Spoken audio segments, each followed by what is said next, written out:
Well, and Chuck Mullins, Coxwell and Associates, CoxwellLaw.com. Results matter. The cases that they've won over the years, it's unbelievable. And here's an idea: they can actually go to court and win. Results matter, CoxwellLaw.com. Not only that, two great guys, super guys, and family guys. Okay, so this Eddie O thing is it is beautiful, but you didn't act like a college football playoff program. And look, that's fine. It doesn't matter to me who you hire. I'm going to cover people. That's what I do for a living. We look for interesting, and the Eddie O to LSU is delicious. Okay? And if y'all win the national championship, more power to you. I don't believe for 1 second that he can get all the way through the SEC championship game, win a semifinal game, and a championship game. Now, do they have the talent? We've got to separate the two. Do they have the talent to do that? Absolutely. And they always will. Please let me say this. It doesn't. I love hearing Eddie O's a great recruiter. It doesn't matter. Dan Mullen, who people don't, which is absurd because if you recruit in the top 30 at Mississippi State, you're still doing pretty good. And he's had a couple of teens classes, and I keep turning on the TV in the NFL and seeing Darius Slay, Fletcher Cox, Dak Prescott, Benardrick McKinney, and KJ Wright. But Dan Mullen, Mike Gundy, who doesn't recruit in the top 20, 25, Mark D'Antonio, Gary Patterson, who doesn't recruit in the top 30, would all land top 10 classes at LSU. All of them. But you got this guy. Was it the biggest? It's a great day in Tiger football. It's a great day in my life, I promise you that. I want to thank Coach Miles for bringing me here. And it's a place that I always wanted to come. Gave him a standing ovation, and we moved on. Look, come on. How do you not Was it the biggest selling point for Ed Orgeron to become the LSU head coach that he was going to bring Lane Kiffin as offensive coordinator? If it's not Kiffin, it has to be somebody, right? So I'm still waiting. I've got to see who he's hiring as offensive coordinator, or you just hired a guy on an empty promise. You did. And who fell for that? Lane Kiffin's going to leave Alabama? Oliva. Well, Joe Oliva, and I've said this on the air because I've been told by people in sport management, Joe Oliva he's just not that sharp.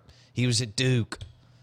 He didn't have to do anything. You have to make sure that Krzyzewski's car is there and that his coffee is hot. That's it. The biggest indictment on Joe Oliva may be who their basketball coach still is. Well, that's a joke. And I said that when he got hired, and that's nothing personal against Johnny Jones. He's a super recruiter, has no idea what to do as far as developing players or X's and O's during the game. And he'll be gone, sooner than later. And look, don't tell me about baseball because LSU, it's the same thing in baseball. They're going to lock up a top 10 class in recruiting every year. I hate to tell Mississippi people, their baseball talent and their select baseball is 10 times better than ours. Cream of the crop. How do you not fire Johnny Jones after Ben Simmons didn't make the tournament? Didn't make the tournament. Ben Simmons. Didn't make the tournament. We'll stay on the phones. Woo! All right, your reaction to the Egg Bowl. Did you ever see Dan Mullen winning by 35 points in Vaught-Hemingway? Did you ever think that they would roll up 450 total yards? And even though Shea Patterson's going to be a heck of a player, it doesn't mean that he's going to be better than Nick Fitzgerald. They do it a different way, but does it matter as long as you produce? Production rushing to passing, however you move the chains and get into the red zone, does it matter if you sling it or do a combination of running and slinging it? It doesn't. Did you hear what Dan said on who they beat for Nick Fitzgerald? UT Chattanooga. He said that with a cigar in his mouth. Hey, what? He was like the 40th ranked dual threat quarterback. Was he really? I didn't even know that. They ran the wishbone or the wing tee or some archaic. They were 11. He was the 1100th ranked recruit, somewhere around there in the country. Nice. Okay. Let's, am I going primetime or Tony? Primetime? Primetime, good morning. You're on the Out of Bounds show. What do you have? Hey, what's going on, boy? I was calling talking about Ed Orgeron. That's what I was going to ask about the Lane Kiffin situation, because I was hearing that the key to keeping Orgeron as the head coach, he was going to get Lane Kiffin come there, but I ain't see He's not. Lane Kiffin leaving Alabama to go to LSU. You know, I ain't see that. And he said right after they got rid of Mass, he's going to be more wide open. But when he played Alabama, he still tried to run Fournette up the middle and got down on the 1 yard line and get Florida 4 straight runs. Right. So the offensive coordinator going to have to be key to his success, whoever he gets to be the offensive coordinator. Right. Thanks for the call, Prime Time. Yeah, Lane Kiffin's not going to LSU. Why would you leave Jalen Hurts to go coach Danny Etling? We'll stay on the phones. C Spire iPhone 7 phone line, 601-707-3750. Tony, good morning. What do you have for me? Hey, good morning. I've got to address the guy earlier who was talking about Orgeron saving USC's season. That's utterly ridiculous. Who saved their season this year? You know, did you see their first game this year? I mean, it's the same coach that was there before, and they're a totally different team. But on Joe Oliva's point, you know, I quoted Charles Barkley the other day. I said, you know, he said the worst day of his life was the day Bama fired Mike Shula. And as a Bama fan, him hiring Ed Orgeron's the best day of my life. But then I was thinking about it. You know, it's brilliant. It's absolutely brilliant because if Les Miles proved nothing else, LSU is a top 10 team just year in and year out with a withering idiot at the helm. What they've been lacking is an offensive genius and offensive coordinator. Well, hiring Ed Orgeron frees up millions of dollars to go get that guy. Have a good day, guys. All right, thanks for the call. But who is that guy? Tell me who it is. Okay, you've got $1.5 million to go get an OC. Great. We talk about this all the time. I've been able to hire and recruit. We've done it for 20 years. And people think it's easy to fire Dave Womack. Who are you going to get? It's easy to fire 4 assistants. Who are you going to identify?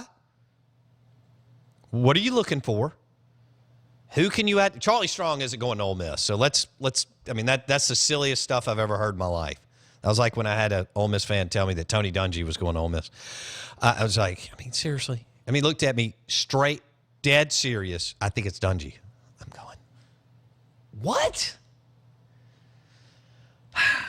Okay, so back to LSU OC. You got $1.5 million. And who are you going to hire? I know there's talent out there.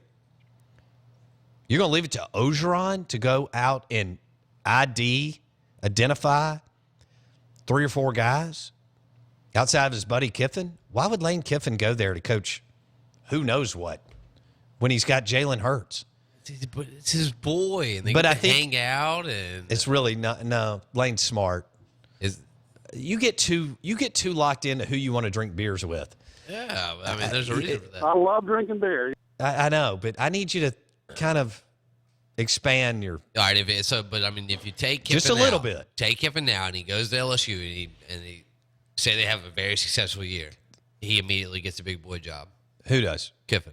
Kiffin can get a big boy. He's not going to get a big boy job because he goes to LSU. Not because at Alabama he's still going to be on the radar for a job. No, I mean, actually, he's on the radar now. We didn't see the ripple effect, but he will be on the radar if we have some more movement here. We just didn't. We haven't had as much as we thought with Notre Dame and Oregon yet.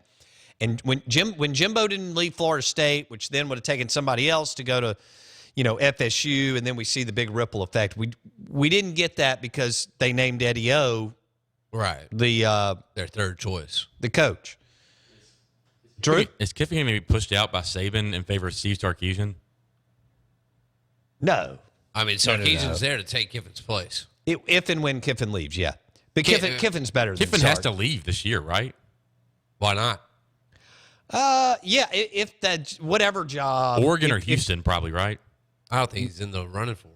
Well, you don't ever know what's going on behind the scenes. Kiffin could easily be in the running for Houston. Just because they said they're going to interview Applewhite in Orlando doesn't mean Oregon would be a nice fit for Kiffin too. Yeah. Low key city where you can't go out and about. Eugene's an hour and a half outside of Portland. It's I don't know what it is. 25,000 people are there. So and the Pac-12 doesn't care. So you don't have 47 mics in your Right. in your face at SEC Media Days. We'll take another break and continue the discussion. Mullen's now 5-3 in Egg Bowls, and he won one against Freeze in Vaught Hemingway. Where does that leave us, and how many assistants will be replaced? I'd like to know how many assistants will be replaced in Oxford and Starkville. Dave Womack is going to retire, maybe reassigned. What do you think? Live in the Bank Plus studio, your reaction to the Egg Bowl, 601-707-3750. Matt Wyatt in 1 hour.